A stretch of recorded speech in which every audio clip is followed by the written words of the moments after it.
toutes et à tous. Vos micros sont fermés pour l'instant. On va vous expliquer un peu le déroulement. Je suis très heureux de vous accueillir pour ce cinquième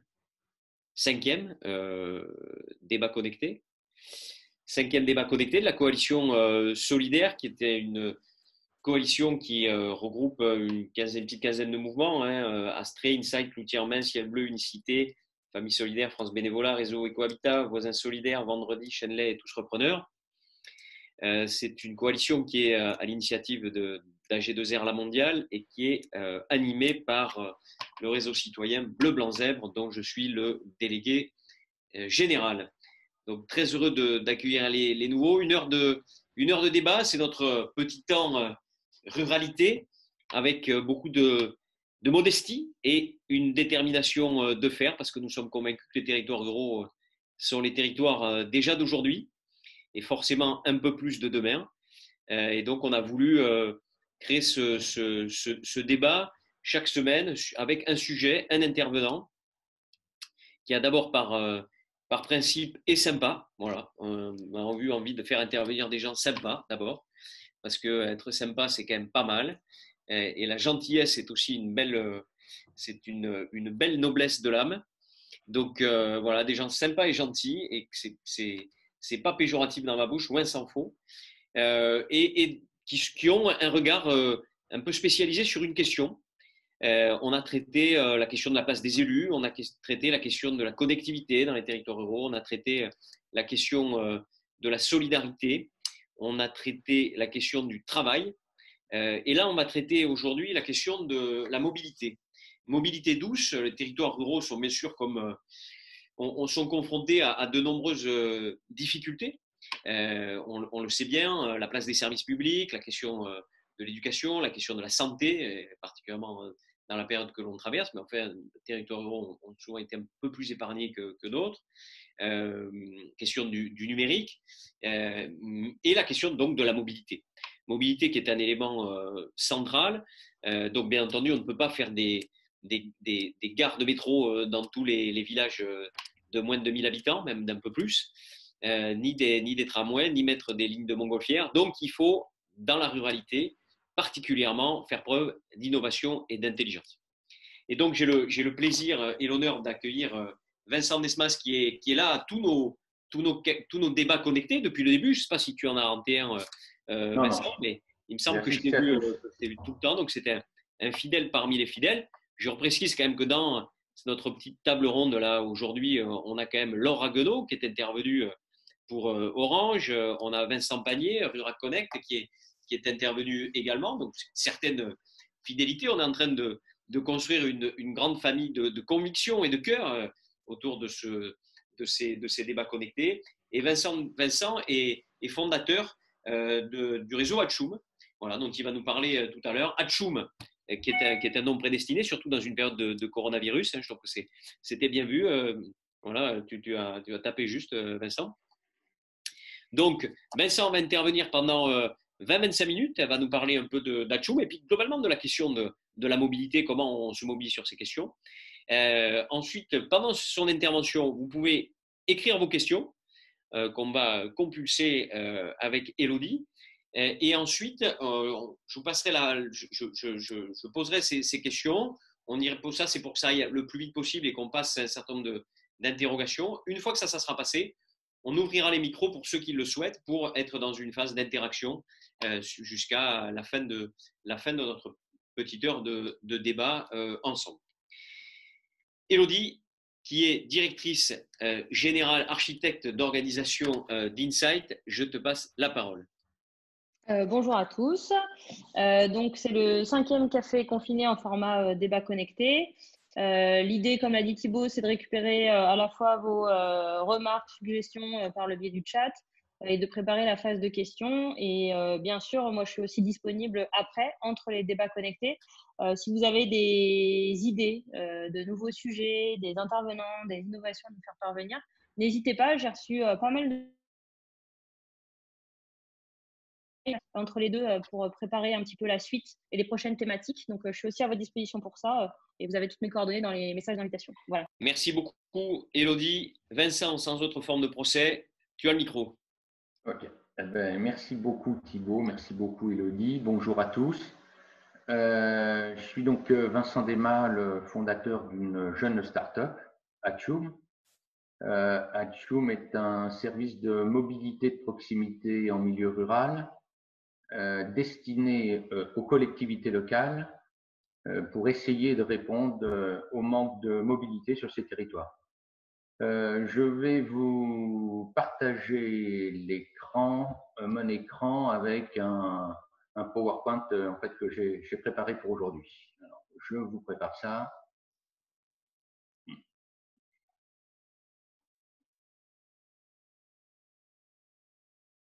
Là, ça devrait marcher normalement. Ça se connecte, super. Toute petite seconde. Ça devrait passer en plein écran normalement. Voilà. Donc ça, c'était la première. Et donc, Voilà, super. Voilà. Donc, en fait, la démarche est donc d'essayer de répondre donc, à ce manque de mobilité en milieu rural et donc de favoriser la mise en relation de personnes qui ont besoin de se déplacer, donc de passagers avec des conducteurs. Ce type de service concerne tout type de trajet. Bon, c'est surtout, en fait, il s'avère surtout que ce sont des trajets sur des courtes distances. À la fois, ça peut être sur la commune elle-même, des gens qui habitent un peu loin du centre de la commune, par exemple pour aller au marché, des choses comme ça, comme pour rejoindre les communes des alentours ou la ville principale pour lequel ils pourront avoir des rendez-vous médicaux. Concernant les personnes que ça peut intéresser, notre service est ouvert à tout le monde, à tout type de personnes, à la fois pour les passagers et à la fois pour les conducteurs. Maintenant, on pourra voir que c'est surtout des personnes âgées qui peuvent être, j'ai envie de dire, en manque de mobilité sur ces territoires-là. Enfin, quelles sont les destinations? En fait, on s'aperçoit que c'est surtout beaucoup pour des rendez-vous médicaux. Maintenant, ça peut être pour aller voir de la famille, j'ai envie de dire, dans la maison de retraite voisine, ça peut être pour aller au marché, etc., etc. Voilà. Donc, notre service se veut loin, sans aucun frein. Voilà. La mobilité, en un mot, en fait, c'est pas nous qui le disons, hein, ce sont toutes les études de marché qui ont pu être faites avant de lancer ce service, cette solution. La mobilité est aujourd'hui en fait la préoccupation des élus locaux, avec, comme vous pouvez le voir, en fait différents impacts sur la vie économique, écologiquement bien sûr, et puis évidemment au niveau social. Au niveau de notre cible, notre service, aujourd'hui vous avez 35 000 communes en France. Vous en avez 32 000 qui ont moins de 3 500 habitants, ce qui représente entre 30 et 40% de la population française. Et aujourd'hui, avec, vous voyez, autour de 7 millions en fait, de personnes qui rencontrent des problèmes de mobilité, tous ces chiffres-là en fait, ont été établis par le laboratoire de la mobilité inclusive qui est basé à Paris. En fait, également, la mobilité concerne un certain nombre de jeunes qui ont besoin de se déplacer, par exemple, pour aller à des entretiens d'embauche. Et aujourd'hui, les chiffres qui sont donnés, 30% des postes n'auraient pas été pourvus parce que le jeune n'a pas pu se déplacer tout simplement à l'entretien d'embauche. D'où l'importance aujourd'hui de la mobilité sur ces territoires-là.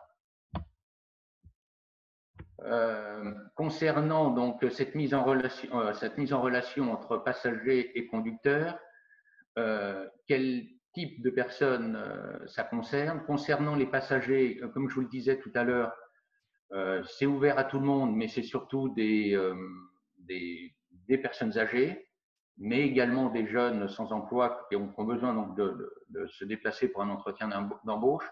Concernant les conducteurs, également ça, c'est ça qui est important. En fait, ce sont souvent des jeunes retraités disponibles, qui ont du temps libre, qui ont envie de rendre service. Ce sont aussi des adhérents d'associations locales, ADMR, Famille Rurale, CCAS, mais aussi toutes les personnes en activité sur la commune qui, tous les jours, en fait, partent de leur domicile vers leur lieu de travail. C'est pour ça qu'en fait, on a souvent, nous, on a mis deux catégories, même si elles n'existent pas réellement, mais on a à la fois un service de transport solidaire avec un jeune retraité qui va répondre à une demande de trajet bien précise, avec des horaires et des jours précis, comme un service de covoiturage pour les gens qui sont en activité et qui vont pouvoir transporter une personne entre leur lieu de leur domicile et leur lieu de travail. Cette mise en relation donc, a été mise en place par le biais d'une plateforme de réservation qui comprend un site internet, une application mobile, mais surtout, et c'est là certainement toute notre particularité, un centre d'appel téléphonique, justement pour les personnes âgées qui, elles, n'ont pas obligatoirement un bon maniement des sites, des applications, mais aussi, on l'oublie très souvent, n'ont pas toujours un bon réseau Internet. L'intérêt de ce centre d'appel téléphonique, ça va leur permettre de faire leur demande de trajet, de déplacement beaucoup plus facilement. L'inconvénient, c'est que c'est un service coûteux. Et pour financer, en fait, et pour payer ce centre d'appel téléphonique, cet abonnement à ce centre d'appel téléphonique, en fait, ce sont les collectivités locales qui vont payer, qui vont s'abonner au centre d'appel téléphonique. En fait, l'abonnement est à partir de 50 € par mois pour 1000 habitants, à partir du moment où la collectivité en fait, va être abonnée. Par ce biais-là, tous les habitants vont pouvoir bénéficier de l'ensemble de la plateforme, du site, de l'application et vont pouvoir utiliser bien sûr le centre d'appel téléphonique. En parallèle de ça, dès que la convention est signée avec Atchoum, alors la signature peut se faire à la fois par des collectivités, des communes, mais également et surtout par des communautés de communes, puisque c'est elles qui ont la compétence transport en France. Et en général, il y a 1200 communautés de communes en France qui comprennent à peu près une moyenne de 25 communes chacune. Pour faire connaître donc ce service au sein de la collectivité, il y a en parallèle de la convention un package communication qui est facturé 240 € et qui comprend en fait 2 banderoles. Donc on est bien d'accord qu'on est dans des villages, à la campagne, dans des bourgs, qui sont mises à l'entrée et à la sortie du village, sur lequel est mis en avant, à partir de ce moment-là, sur lequel est mis en avant la collectivité.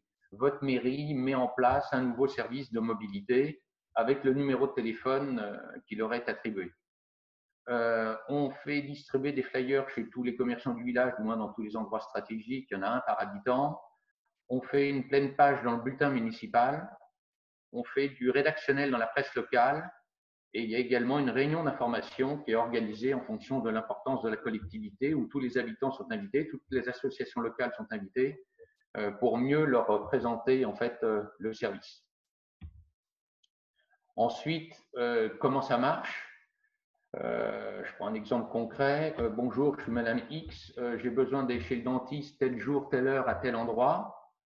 Sa demande va être envoyée par SMS et par email à tous les conducteurs inscrits localement, et le premier conducteur qui est disponible valide la demande de trajet, et le jour du déplacement, le jour du trajet, il va chercher la personne chez elle, il l'emmène sur son lieu de rendez-vous, il la récupère s'il y a un retour et il la raccompagne.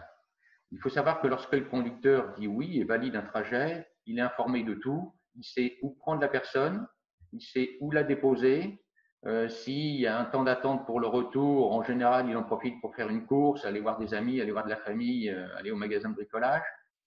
Il connaît la distance et il connaît également le prix pour lequel il va être indemnisé. Il faut savoir que le conducteur est indemnisé par le passager entre 0,35 centimes et 0,20 centimes, un tarif qui est dégressif en fait en fonction de la distance.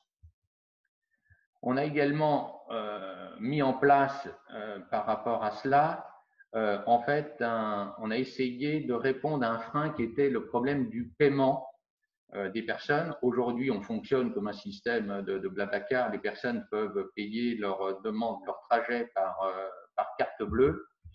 Mais une fois de plus, en fait, les personnes âgées peuvent être réticentes au système de carte bleue.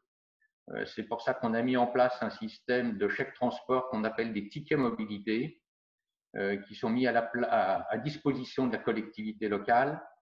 Et les personnes qui ne veulent pas payer par carte bleue vont se fournir d'un carnet. Ce sont des carnets de 10 tickets. Chaque ticket a une valeur d'1,25 €. Et le jour du déplacement, on va demander à la personne, et c'est exactement la même chose si elle le fait sur Internet, sur notre site. Vous payez par carte bleue ou ticket mobilité. Là, en fonction de la distance que nous, on a à l'écran et du prix qui correspond, on lui dit il faudra donner 3 tickets, 4 tickets au conducteur. Et le jour de son déplacement, elle donnera les tickets au conducteur et le conducteur sera payé par nous directement ensuite par virement bancaire. Autre information, également, il faut savoir que les collectivités peuvent avoir un suivi statistique en fait de l'impact de notre service. Et c'est à eux, elles peuvent avoir le nombre de personnes qui ont fait des demandes, les distances, les villages sur lesquels ils se sont déplacés, également l'objet souvent des déplacements, toutes ces choses-là. En fonction des RGPD, en fait, on peut leur donner malgré tout un certain nombre d'informations. Enfin, ben voilà un peu, on a fait un peu le cercle vertueux de notre action. On voyait en fonction de, donc à la fois, on peut voir la mise en place de ce centre d'appel téléphonique pour favoriser les demandes de déplacement, notre action en fait concernant les tickets mobilité pour favoriser le paiement des personnes. Également, les tickets mobilité pourront être utilisés dans l'avenir pour favoriser, je ne l'ai pas développé pour l'instant, mais pour favoriser le commerce local et peuvent être un peu une façon en fait de minimiser le prix de leur déplacement qui pourrait être pris en charge par les commerçants. Et puis évidemment, cette action, ce service de mobilité, cette solution de mobilité a une vraie action sociale. Il faut savoir que les conducteurs qui le font ne le font pas du tout pour l'argent. Aujourd'hui, on a des inscriptions de conducteurs tout à fait spontanées et plus importantes aujourd'hui que les passagers, alors que le service a vraiment été mis en place pour les passagers. Et les gens font vraiment ça pour rendre service. Et ils ont possibilité de se rendre d'autres services dans le cours de l'année. Donc, ils ne font pas du tout ça pour l'argent. Concernant Atchoum lui-même, donc la société a été lancée en juillet 2017. Notre service, le lancement de notre service a débuté en début d'année dernière. On était sur 27 communes en 2019. On est passé à 50 en janvier. On est passé à 100 en février. Et on espère, vous voyez, on est un peu freiné par le Covid, mais bon, sinon, on aurait espéré être à 200 et pourquoi pas 300 en fin d'année. On verra bien en fonction de la situation actuelle. Atchoum a pu bénéficier également d'un certain nombre de reconnaissances ou de récompenses, et entre autres le prix d'innovation au Salon des maires dans la catégorie sociale, également un concours qui s'appelle 10 000 startups pour changer le monde, et également le prix d'économie sociale et solidaire sur toute la région PACA, notre structure étant en ESS, en économie sociale et solidaire, avec un agrément ESUS. Là, vous avez en fait la page d'accueil de notre site internet où en fait il est très facile de s'inscrire et de faire une demande de déplacement. Et vous pouvez même vous y entraîner. Il suffit juste de mettre départ, arrivée, le lieu de départ, lieu de l'arrivée, la date, et vous aurez déjà, ça va s'afficher en fait automatiquement ensuite le nombre les conducteurs qui peuvent être inscrits sur votre commune s'il y en a qui sont inscrits.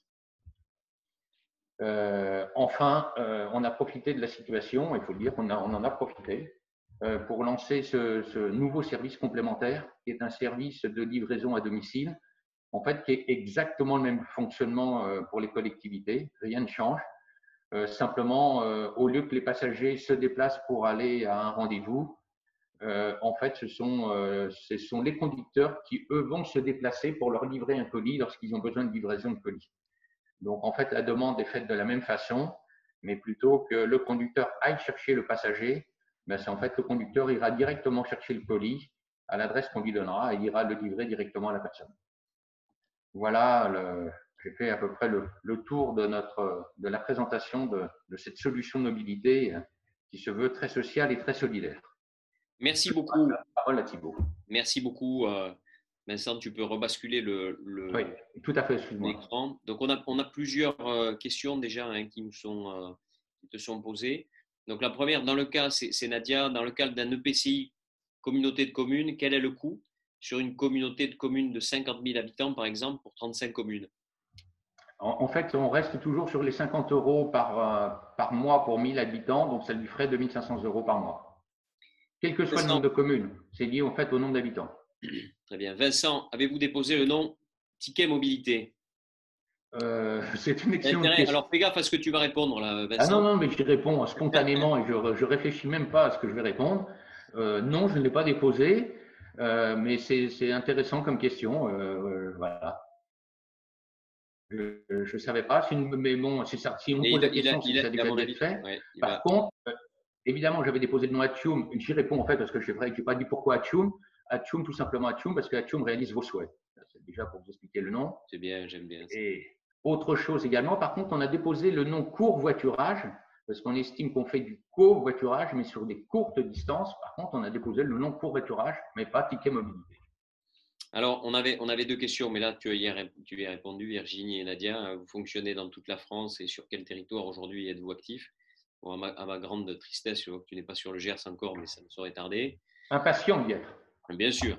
Merci de cette présentation, nous dit Lumire. C'est super intéressant. Comment expliquez-vous qu'il y ait si peu de jeunes utilisateurs? Pour avoir grandi dans un village de 200 habitants, les ados veulent aussi se déplacer pour éviter le bus scolaire de 1h30, se rendre aux activités de loisirs, etc. Surtout au lycée quand ils habitent dans les villages alentours. Merci beaucoup. Alors, qu'est-ce que tu réponds à ça? C'est une bonne question, une bonne remarque, et c'est vrai que c'est un constat. Est-ce que ça donne une image un peu vieillotte pour des jeunes d'utiliser ce système-là? Je n'ai pas de réponse. Sincèrement, je n'ai pas de réponse. Le système est encore jeune, le service est encore jeune. Il a encore besoin certainement de se développer, d'améliorer un certain nombre de choses. Mais je n'ai pas de réponse. Bon, le fait d'avoir un partenariat avec Insight va te rajeunir tout ça et tu vas avoir des cargaisons de jeunes qui vont arriver. Alors, ensuite, on a Marjorie qui dit bonjour. Qu'en est-il de la responsabilité si accident? Bonne question aussi. Alors, on va commencer par le passager qui est couvert par la responsabilité civile du conducteur. Donc, le passager ne craint rien. Le conducteur est couvert par sa propre assurance. Malgré tout, il doit vérifier auprès de son assurance qu'il a bien coché. Il y a une phrase à cocher en général, qu'il a la possibilité de transporter des passagers ou des personnes extérieures. Donc, il y a ça à vérifier. Et malgré tout, pour y pallier, en fait, on a créé une association Atchoum qui a été mise en place, qui a été créée mais pas encore mise en fonctionnement, dont l'objectif en fait est de permettre aux conducteurs d'y adhérer. Le prix est modique, qui sera de 1 euro, 5 euros, ça n'a pas d'importance au niveau du prix. Mais l'intérêt, c'est que les conducteurs, en adhérant à cette association, lors d'un trajet et d'un déplacement pour Atchoum, ils seront couverts par l'assurance en fait de l'association. Et actuellement, on est en contact avec la Massif. Voilà. Et ils seront couverts de façon très importante, parce que même s'ils sont au tiers, ils seront couverts à 100%. Alors Vincent qui précise, Edenred vient de le créer. C'est quoi Tu parlais de quoi, Vincent? Du ticket mobilité, je pense. Du non-ticket mobilité, okay. Je pense. Très bien. D'accord. Ensuite, bon, ça a déjà été traité. En moyenne, quel pourcentage d'utilisateurs de ce service? Pour l'instant, faible. En fait, alors c'est ça qui paraît surprenant. L'inscription des conducteurs spontanés. Je vous donne différents exemples. Néoul, qui est un petit village dans le Var, 2300 habitants. Au bout de 2 mois, 25 conducteurs. Communauté de communes d'Ambert, dans le Puy-de-Dôme. Au bout d'1 mois et demi, 45 conducteurs. Donc en fait, très réactif au niveau de l'inscription des conducteurs et simplement par le biais de notre communication que je vous ai évoquée. Maintenant, au niveau des passagers, on s'aperçoit qu'ils ont besoin d'être mis en confiance, rassurés, accompagnés au départ, réconfortés. Et c'est pour ça que notre service et notre solution ne se met pas en place avec la collectivité, mais il se met en place avec la collectivité et toutes les associations locales. C'est indispensable. Pourquoi? Parce que ce sont elles qui sont en contact quotidien avec les gens en difficulté. Ce sont ces associations-là qui savent parfaitement qui aujourd'hui est en manque de mobilité sur leur territoire. Et c'est souvent leurs adhérents qui sont les premiers à s'inscrire en tant que conducteurs. Donc aujourd'hui, ce qu'on recherche, ce qu'on a besoin, et d'où l'intérêt aujourd'hui d'être avec Insight, c'est on s'aperçoit qu'on a besoin d'être accompagné sur le terrain pour, j'ai envie de dire, rassurer justement les passagers. Donc aujourd'hui, ça reste une dizaine par commune par mois, voilà, de déplacements, mais faut pas le comparer du covoiturage. Vous voyez, c'est pas du tout dans le même quantitatif. C'est un service d'appoint, entre guillemets. D'accord. Virginie qui dit pour les distances, vous vous adaptez selon les territoires? En fait, les distances, on ne se donne pas de limite. Si la collectivité, par contre, souhaitait en avoir on a un service très très souple. Si une commune nous dit oui, votre solution nous intéresse, par contre, on veut qu'elle soit plafonnée à 20 km autour de chez nous. Pour nous, il est tout à fait possible de le mettre ça en place. Maintenant, aujourd'hui, ça ne nous a pas été demandé, et puis ce n'est pas de toute façon l'objectif, mais pourquoi pas, ça pourrait être possible. Aujourd'hui, à partir du moment où vous avez des conducteurs qui se sont inscrits, tout type de conducteurs, dès que vous avez une demande de déplacement à faire, il faut vous donner surtout aucun frein, puisque de toute façon, on ne peut pas savoir à l'avance s'il y a un conducteur, j'ai envie de dire, qui va pouvoir répondre ou pas à votre demande de trajet.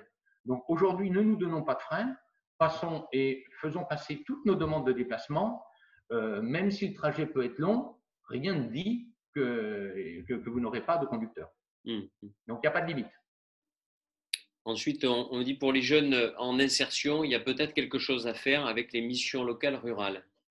Avec grand plaisir, mais hélas, c'est peut-être moi aujourd'hui, on n'a pas nous assez de contact à ce niveau-là. Ça serait l'idéal également de rentrer en contact avec Pôle Emploi. On n'a jamais réussi. Bon voilà, on n'a pas les contacts qu'il faut, on n'a pas les coudées assez franches là-dessus. Donc voilà, on n'a pas cette connaissance. On pourra en parler, Vincent, avec plaisir. Alors, Vincent qui nous redit, Edenred est le propriétaire du ticket restaurant. Voilà. D'accord. Lumière, pourrait-on avoir accès au support que vous avez partagé, bien entendu? Virginie, avez-vous eu des remarques des chauffeurs de taxi des secteurs desservis? Encore très bonne question, c'est très Ah bah c'est remarquable, on n'a que des gens qui sont remarquables autour de la table. Hein. Non, mais c'est des très bonnes. Non, bien évidemment. Aujourd'hui, qui est embêtant sur le terrain, ça peut être que les taxis. Alors, plusieurs choses à savoir. Premièrement, déjà, le service, la solution est mise en place avec les maires. Donc, c'est les maires qui décident. C'est les maires qu'on rencontre. Et le maire, en général, nous répond de toute façon, ça ne les intéresse pas. Moi, je m'en fiche. Je veux mettre en place ce service. Pourquoi? Parce qu'en fait, les taxis répondent et ne vivent que, du moins surtout, essentiellement en milieu rural. Bon, déjà, ils ne sont pas partout. D'accord? Donc, il n'y en a pas partout. Mais quand il y en a, en fait, ils vivent du système de la sécurité sociale, là, des déplacements médicaux, etc. etc. Ouais. Maintenant, pour aller un tout petit peu plus loin, c'est vrai que, vous voyez, par exemple, Néoul, je reprends Néoul dans le Var, sur lequel on a mis en place, en gros, allez, un mois après, la mairie a reçu une lettre de la fédération, je sais un regroupement de taxis sur la région, qui se plaignaient du service, de la mise en place du service, etc., etc. Donc, ils nous ont transmis le courrier auquel on a répondu point par point et depuis, on n'a jamais eu aucune nouvelle. Il faut savoir qu'on est suivi de très, très près par le ministère des Transports et par Madame Borne en particulier. Atium fait partie des 3 startups qui ont été invitées à la clôture des Assises de la mobilité fin 2017 dans la catégorie mobilité zone peu dense. Et en fait, on est suivi en permanence. Ils connaissent parfaitement ce qu'on fait et on n'est pas du tout hors la loi comme on pourrait le penser ou comme certains pourraient le croire. Je donne enfin un autre exemple. Famille rurale, avec qui on est également en relation, a lancé ce service-là dans le sud du 77, car il existe en fait un certain nombre d'initiatives locales qui sont lancées en France, qui sont similaires, mais ça reste des initiatives locales. Donc, Famille Rurale l'avait fait dans le sud du 77 et il y avait 3 sociétés de taxi, donc qui les ont invités à la réunion de lancement d'information. Donc, les taxis leur ont dit bon, bah, allez, ok, on accepte que vous vous lanciez, que vous fassiez l'expérimentation, mais par contre, dans un an, on se revoit et on refait le point ensemble. Un an après, Famille Rurale les a invités à cette réunion d'information pour faire le point aux 3 sociétés de taxi. Il n'y en a aucune des 3 qui a répondu. Il n'y en a aucune des 3 qui est venue. Entre-temps, Famille Rurale a fait des milliers de déplacements et de trajets. Voilà. D'accord, très bien. Autre question qui est posée. La plateforme téléphonique est une plateforme nationale ou gérée localement? En fait, la plateforme téléphonique est basée déjà en France, premier point. Elle est basée à Dijon et elle fait travailler en fait une structure qui est en économie sociale et solidaire comme nous et qui fait de la réinsertion sociale. Donc, il y en a une seule qui centralise l'ensemble des communes. Super. Donc Anne qui dit qu'elle va relayer auprès de l'association régionale et missions locales Occitanie. Je connais bien par ailleurs également, pour différentes raisons. Je vais relayer, alors Nadia, je vais relayer auprès de EPCI Beaujolais, Pierre Doré et communauté ouest rhodanienne. Anne qui nous dit il y a des collectivités locales qui peuvent être, il n'y a que les collectivités locales qui peuvent être adhérentes ou il y a d'autres choses? Alors en fait, tout le monde peut bénéficier du service. J'ai eu des demandes de départements, de conseils départementaux, entre autres, bon, pour l'instant ça n'a pas été plus loin, mais entre autres j'ai en tête l'Eure. Je suis également en contact sur le sud-ouest, mais je suis même en contact avec un organisme de transport sur les Landes qui, lui, s'occupe de tous les transports en commun, les bus, etc., mais est intéressé pour avoir en complément et bénéficier et utiliser en complément notre service pour les zones rurales. Super. Elsa qui nous dit est-ce qu'il n'y a pas un risque, une fois que le service est mis en place dans les territoires, que les personnes qui en ont besoin prennent directement contact avec un conducteur sans passer par un Joom comme intermédiaire?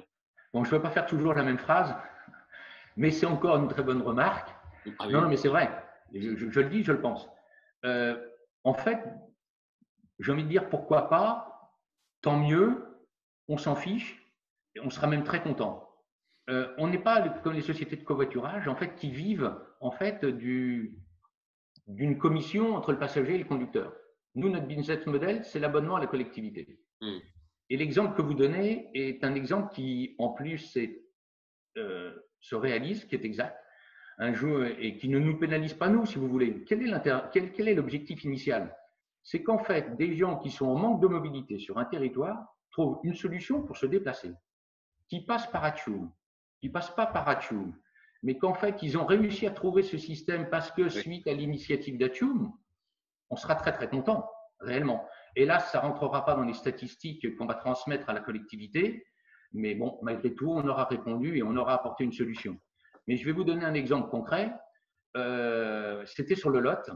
Un jour, je suis appelé par un conducteur qui me dit bonjour, j'ai 60 tickets mobiles. Non, attendez que je ne vous dise pas de bêtises. Tac, tac, tac.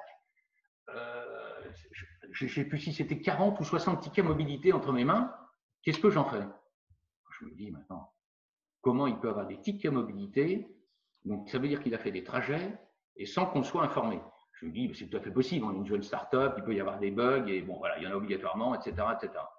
Et après, en les questionnant, en fait, un passager faisait une demande régulière de trajet et tombait toujours, c'est toujours ce conducteur-là qui répondait. Donc, il faut savoir que lorsqu'il y a une demande de trajet entre un passager et conducteur, ils ont mutuellement, automatiquement, leur numéro de téléphone. S'ils ont un genre un non-empêchement, un retard, etc., ils peuvent communiquer automatiquement. Et la personne, le passager, ne l'a pas du tout fait pour tricher. La preuve, c'est qu'elle donnait ses tickets de mobilité au conducteur. Mais c'était plus simple pour elle, plutôt que d'appeler ou de passer par le centre d'appel téléphonique, finalement d'appeler directement le conducteur. Et comme c'était toujours le même trajet, elle savait combien de tickets mobilité il fallait lui donner. Donc, elle lui donnait à chaque fois les tickets mobilité. Mais nous, ça ne rentrait pas dans notre système. Donc, pour nous, c'était transparent, on n'en avait pas information. Et par ce biais-là, en fait, le conducteur ne pouvait pas te payer. On l'a bien évidemment payé, sans rechigner. Mais voilà, ça, évidemment, ça peut arriver. La preuve. Joli sens de l'intérêt général. Les adhésions, c'est Virginie qui nous demande ça, les adhésions sont de quelle durée? Est-ce qu'il y a une résiliation possible? Ensuite, les contrats, les abonnements pour les collectivités, la convention dure 12 mois, parce qu'en dessous, évidemment, ça n'aurait aucun sens, parce que c'est long à mettre en place. Hein, du moins, pas nous, notre système n'est pas long à mettre en place, mais les habitudes à changer sont toujours très, très, très longues.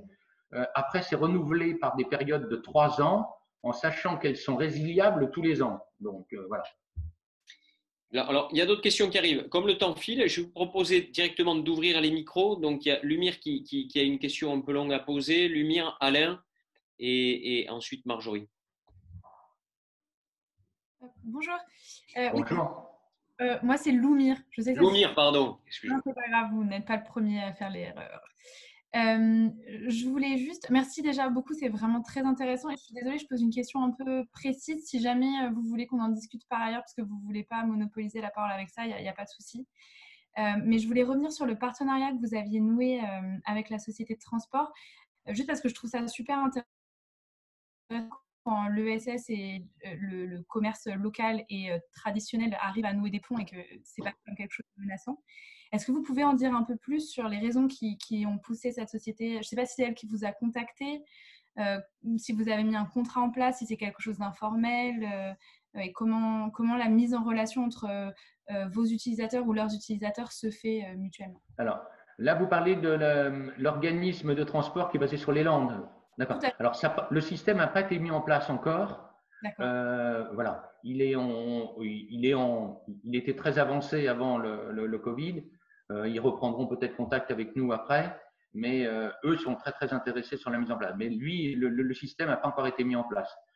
Par contre, je rebondis sur un point que vous dites concernant le commerce local. Quel est en fait pareil, il n'a pas encore été expérimenté, mais il est prêt. Ce qu'on souhaite faire en fait, alors je reviens sur les tickets mobilité. Quel est l'intérêt des tickets mobilité en dehors du fait de permettre aux personnes de payer plus facilement celles qui ne veulent pas utiliser leur carte bleue? Il a un triple intérêt. Le deuxième intérêt qu'il a, c'est qu'il permet aux collectivités locales, aux mairies, elles l'achètent à prix coûtant 1,25 €. Rien ne les empêche de les revendre 1 € 80 centimes ou de les offrir à des gens qui sont à RSA, à des gens qui sont à Pôle emploi, et à des gens qui ont plus de 80 ans, etc. Ça, c'est lié à la politique en fait sociale de la collectivité et en fonction de ses moyens financiers. Donc ça, c'est une action très, très intéressante. Moi, c'est ce que je pense. L'autre intérêt du service, c'est qu'il peut également, il faut savoir que dans tous ces petits villages-là, les maires souhaitent absolument favoriser le commerce local. C'est très important pour eux. Et c'est pour ça qu'on a mis en place ces tickets-là peuvent être utilisés dans ce sens-là. Je m'explique. Lorsque vous allez faire votre course dans une grande surface, dans une grande ville, s'il y a un parking souterrain, vous pouvez avoir payé le parking avec votre ticket. Et lorsque vous allez faire votre course dans la grande surface, dans l'hypermarché, ils vont vous rembourser en fait le ticket de parking.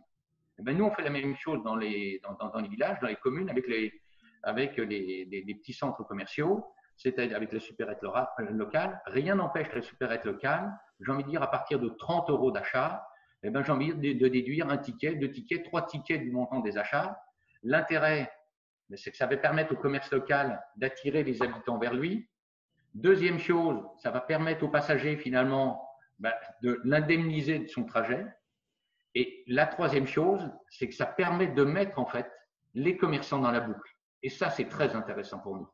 C'est-à-dire, rien ne nous empêche après de mettre une affichette en fait sur leur vitrine, partenaire du service de mobilité ou solution de mobilité mis en place sur votre commune. Merci. Alain, on ouvre le micro d'Alain, qui est vraiment une question tout à fait remarquable, encore une fois. Oui, bonjour tout le monde. Donc, en préparation des dernières élections municipales, j'habite un petit village de 1100 habitants dans le Gers. On a parlé de la mobilité justement et on envisageait de créer une aire de covoiturage en bordure d'une 4 voies entre Roche et Toulouse et même la possibilité de créer une application. Donc je vois que Atchoum a déjà créé l'application. Alors je vais présenter, j'avais invité des adjoints et conseillers à se connecter aujourd'hui puisque j'avais vu le thème, mais malheureusement ils ont repris le travail cette semaine, donc il n'y a qu'un moyen de connecter. Donc, comment on peut procéder si l'équipe à qui je vais présenter votre service est intéressée? Comment ça peut se passer dans la mesure où vous n'êtes pas présent dans la région et dans le Gers? Alors, nous, oui, on est sur le Puy-de-Dôme, voilà, on est sur d'autres régions. Comment ça se passe? Déjà, je pense, le biais d'Élodie pourra communiquer notre email et nous, on vous enverra, et le vôtre, bien sûr, on vous enverra, comme vous allez le recevoir, mais un dossier complet de présentation. On peut vous envoyer également le modèle de convention qui est mis en place avec les collectivités, qui est très, très, très, très simple. Hein. Et en fonction, on pourra échanger par téléphone, etc., etc. Et maintenant, il y a plusieurs possibilités. Soit on fait, j'ai envie de dire, comme on le fait aujourd'hui, par visio, si vous le souhaitez. Sinon, jusqu'à maintenant, on se déplaçait sur place pour finaliser en fait des présentations et de la mise en place du service sur les collectivités locales. Je vous donne l'exemple de Ambert, qui est un exemple. D'habitude, c'est très très long, hein, la mise en place avec les communes.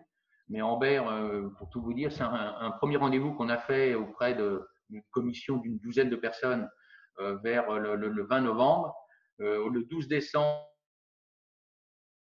mais ils nous m'ont fait venir pour leur commission intercommunale, etc., où là, ils ont acté pour la mise en place du service qui a été mis en place après, à partir de début février, comme ils l'ont souhaité. Donc, c'est à votre convenance. Donc, voilà. En fait, si on est intéressé, on peut être les premiers dans le département et dans la région. Ah oui, après… il n'y a pas de frein. Okay. Non. Il faut que tu fasses vite, Alain, parce que peut-être que l'ouest du Gers va dégainer plus vite que toi. Donc, vas-y. C'est ouvert à tout le monde. Voilà. Ça ne dépend pas que de moi. Il y a Marjorie à qui on va ouvrir le micro. Merci, Alain. Bonjour à tous. Moi, je serais intéressée pour savoir si vous avez des exemples de communes de 10 000 habitants qui ne sont pas desservies par les transports en commun aujourd'hui et qui utilisent vos services. Alors, aujourd'hui, non. Et pour être très honnête avec vous, ma tendance est de… Je ne veux pas dire de déconseiller. Le terme serait très fort. Mais par exemple, je vous donne un exemple. Si on fait sur une communauté de communes, on va dire 25 communes, mais sur les 25 communes, il y a une grosse commune qui fait 10 000, 15 000 habitants. Moi, j'ai tendance à conseiller d'écarter la grosse commune au départ et pour favoriser en fait la mise en place sur toutes les communes aux alentours, c'est surtout elles qui ont besoin, pour premièrement pas faire concurrence aux taxis, pour pas faire concurrence aux bus, etc., et pour moins pénaliser la collectivité puisque le prix en fait est lié au nombre d'habitants. Donc c'est la grosse ville en fait qui va pénaliser les autres. Malgré tout, demain, la collectivité souhaitant mettre en place le service, nous, on n'a aucun frein, réellement, aucun, tout simplement. D'accord. Merci. Léa, on ouvre le micro à Léa. Bonjour. J'avais une petite question très pratique pour le coup. C'était entre ce qui était géré par Atchoum et ce qui était géré par la collectivité. C'est-à-dire, est-ce qu'il y a besoin d'un temps agent important, à la fois au départ dans la mise en place du service et après dans la durée? Est-ce qu'il y a besoin d'un temps agent, au sein de la collectivité, en fait, des moyens humains sur le long terme et au départ à la mise en place du service? Pour assurer le succès du service, il est très important, c'est vrai, de pouvoir avoir un ambassadeur, un relais, un référent local.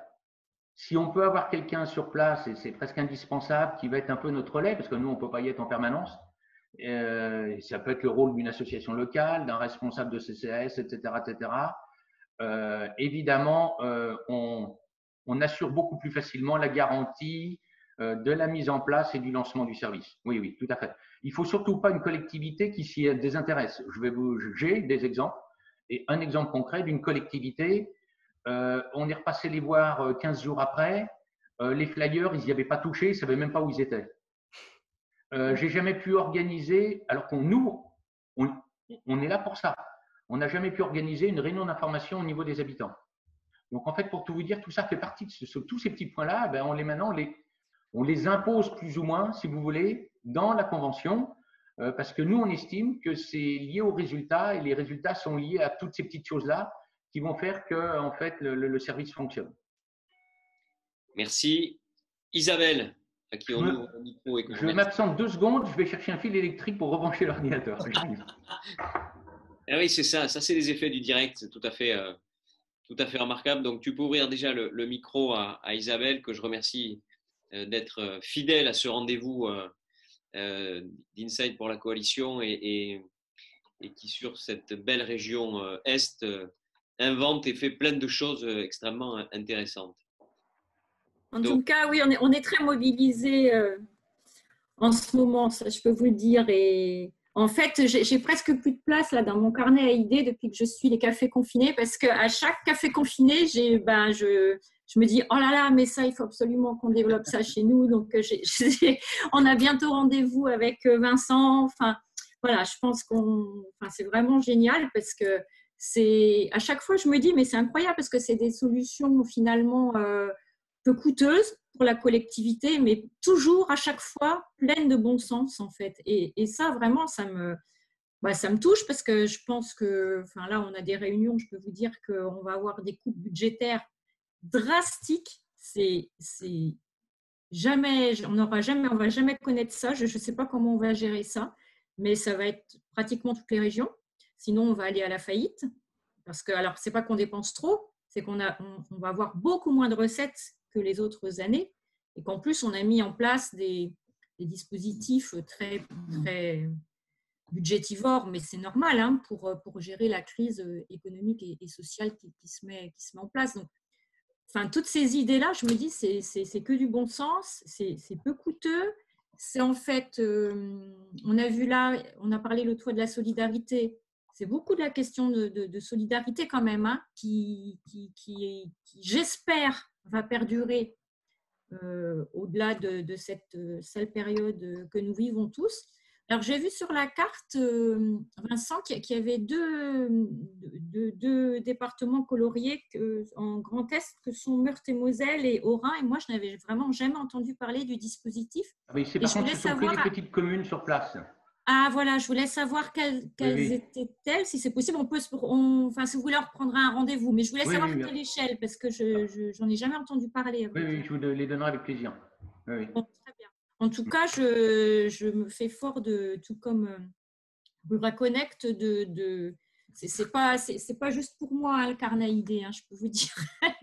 Et je pense que moi, mon village, il fait 245 habitants. Enfin, il y a pas mal de jeunes retraités. À chaque fois, on en a reparlé l'autre fois. Je me disais, mais les jeunes retraités actifs, c'est vraiment un vrai sujet, ça. C'est comment on les mobilise. Enfin, voilà, tout ça fait finalement sens d'intervention en intervention. Je trouve qu'on fait lien et ça fait vraiment sens, ces actions les unes avec les autres. Et c'est vraiment remarquable. Donc, vraiment, merci beaucoup.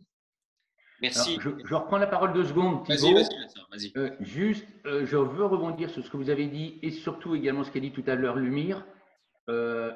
C'est ceux qu'il faut remercier, c'est Bleu, et je ne le dis pas pour, d'accord, Bleu Blanc Zèbre et Insight, c'est par eux qu'on a la chance, en fait, si vous voulez, d'avoir cette vitrine et d'essayer de se faire un peu mieux connaître.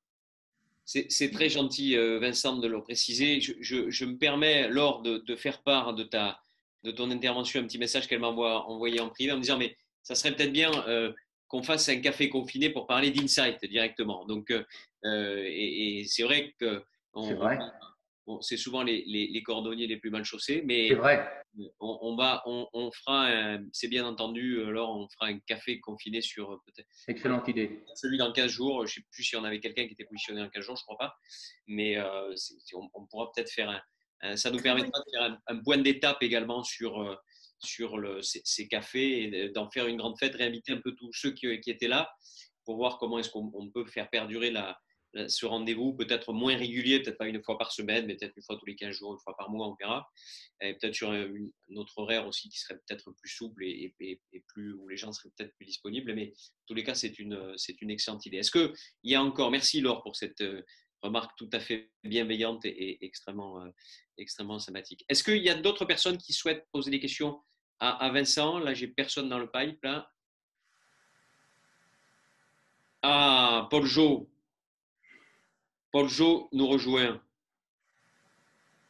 Paul Jo, est-ce qu'on peut ouvrir le micro de Paul Jo? Désolé.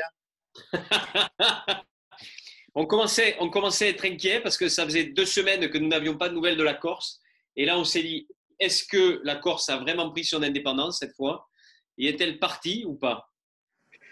Ah, tu es un sacré animateur. Tu devrais aller sur BFM. Non, je plaisante. Je plaisante, c'est une insulte. Non, je voulais saluer mon ami là. Enfin, c'est un bien grand mot parce qu'on s'est peu connus, mais on s'est rencontrés à Dauphine. Quand on avait présenté à Dauphine l'expérience. Donc voilà, c'était pour saluer. Puis pour remercier aussi le Blanc. Je m'excuse parce que j'ai zappé les 2 dernières. Je ne les avais pas mis dans le calendrier. Et en tout cas, moi, j'aimerais bien continuer à participer à ce réseau, pouvoir collaborer avec vous. Pour ne pas monopoliser la parole, juste pour dire qu'en fait, on a lancé des expériences assez intéressantes, notamment sur la navette, comme je te l'avais expliqué. La connexion n'est pas très bonne, Paul Jo. Tu nous entends? Ouais, là, oui, moi, très bien. Toi, tu nous entends, mais nous, on t'entend très haché. Très, très bien. Ah, d'accord. Alors, attends, je vais essayer de… Alors, tu es dans le sud de la Corse. Hein. Paul Jo est maire d'un village et donc dans le sud de la Corse, pas très loin de Sartène. Ah, génial. Oui. C'est bien. Isabelle, tu avais le micro toujours branché, tu vois, et c'est bien. Ça rend les choses plus vivantes et c'est bien, tu vois.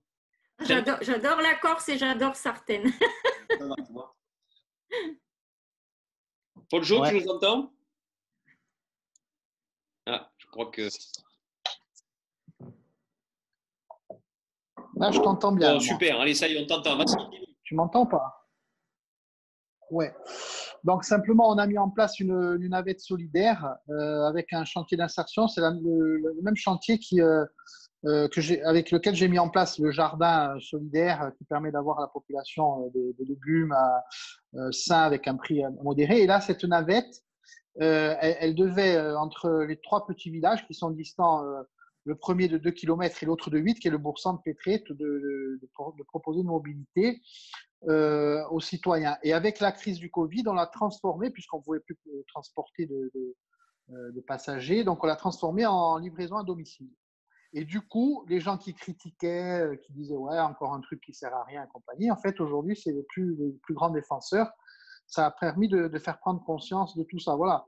Et donc, l'idée, c'est de voir comment on peut le pérenniser. On a un plan de mobilité aussi, parce que je suis président du PETR, donc on a fait un plan de mobilité rurale qui va nous permettre de donner, de faire des choix. Et lié à ça, à cette mobilité, il y a bien sûr, et c'est ce que permet Atchoum, aussi, c'est de communiquer, parce que dans ces zones rurales, vous le savez mieux que moi aussi bien, que le plus gros problème, c'est que moins il y a de personnes, plus la communication est difficile. Donc, on a prévu aussi des panneaux d'information LED dans les différents secteurs, etc., pour donner vraiment cette information et les connexions avec les lignes classiques, tu vois, qui partent entre Propriane, Sartène jusqu'à Ajaccio. Voilà. Et on a aussi le projet qui a pris du retard, qui est une navette maritime.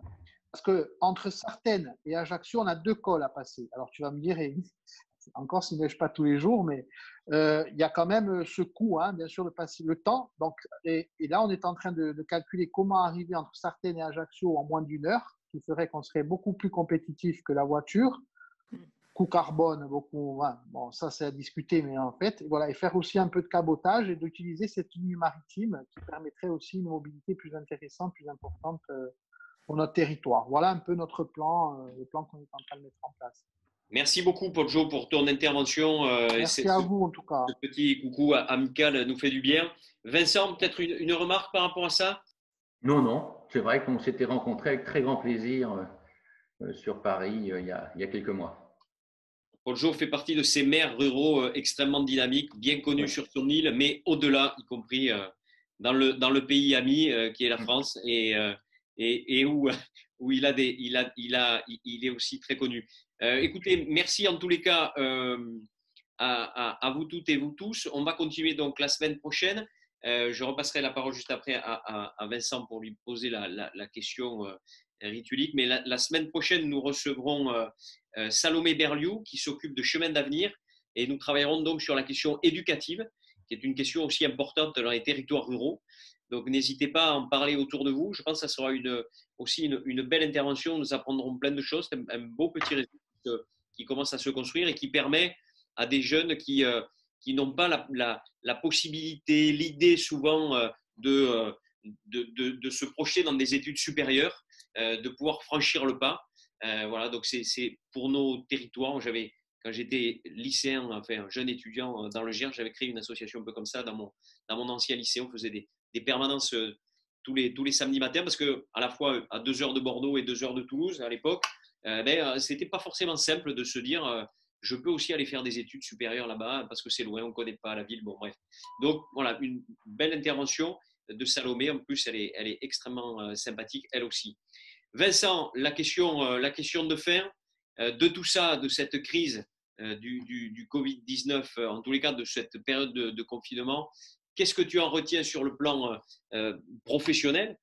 Tu nous en as parlé un peu tout à l'heure des difficultés, d'abord qui étaient les tiennes aujourd'hui avec des collectivités qui ne sont pas encore mises en place, ou pas tout à fait, et pas encore. Et à titre personnel, qu'est-ce que tu en ressors évidemment, je pense que le côté personnel m'intéresse plus particulièrement, ce côté un peu piquant, j'aimerais bien. En fait, à titre personnel, c'est simple. Aujourd'hui, moi, j'ai toujours tendance à regarder les choses du bon côté. Et aujourd'hui, c'est le côté santé. Aujourd'hui, voilà, à partir du moment où on a la santé, que voilà, les proches et tous ceux qu'on peut connaître sont en bonne santé dans la situation actuelle, je pense sincèrement, il n'y a que ça à retenir. Après, à titre professionnel, et une fois de plus, c'est pas pour vous remercier plus que ça, mais c'est là la chance d'avoir des structures comme les vôtres qui peuvent nous donner à nous la possibilité à des structures comme la nôtre de mettre en avant nos solutions, nos initiatives pour mieux les développer et voilà. Donc c'est ça que je retiens vraiment à titre professionnel.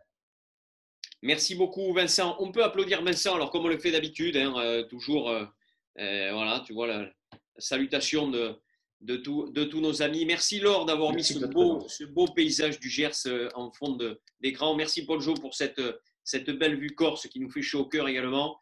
Faites attention à vous, on se retrouve mercredi prochain 14h30. Parlez-en autour de vous, on espère vous retrouver les uns et les autres autour des questions éducatives. Et puis dans 15 jours, donc, on cale déjà ce temps un peu nouveau, un peu fin de boucle peut-être, avant d'en faire une autre avec une présentation plus détaillée d'Insight et de là où on en est et ce qu'on va faire avec l'ensemble des personnes qui se sont connectées. On essaiera de faire un apéro connecté, voilà, en plus ensemble. Voilà. Allez, on vous embrasse, faites attention à vous et à très très bientôt et vive la ruralité.